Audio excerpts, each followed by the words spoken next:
মার্কিন প্রেসিডেন্ট নির্বাচনে রিপাবলিকান প্রার্থী ডোনাল্ড ট্রাম্পকে হত্যা চেষ্টার রহস্য উদ্ঘাটনে তদন্তে নেমেছে এফবিআই।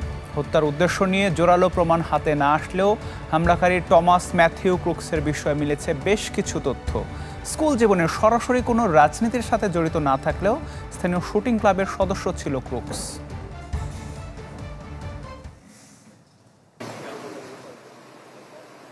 যুক্তরাষ্ট্রে স্কুল, চার্চ, শপিং মল ও শোভাযাত্রায় বন্দুক হামলা নতুন কোনো ঘটনা নয়। তবে কোনো নির্বাচনী সমাবেশে হামলার নজির বিরল। তাই রিপাবলিকান প্রার্থী ট্রাম্পকে হত্যা চেষ্টার ঘটনা নাড়া দিয়েছে যুক্তরাষ্ট্র তথা সারা বিশ্বকে।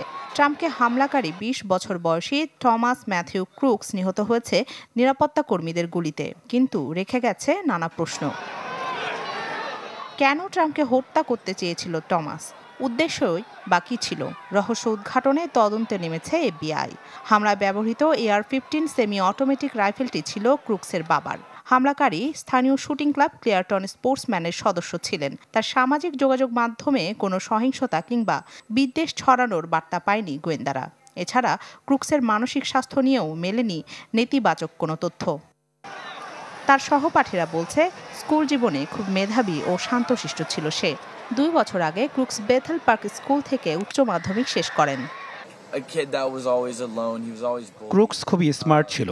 তার মতো একজন মানুষ এমন কাজ করতে পারে, এটা আমি এখনো বিশ্বাস করতে পারছি না। 18 বছর পূর্ণ হওয়ার পর সে রিপাবলিকান পার্টির ভোটার হিসেবে নিবন্ধিত হয়। তার বাবা রিপাবলিকানে নিবন্ধন করলেও মা আবার ডেমোক্র্যাট।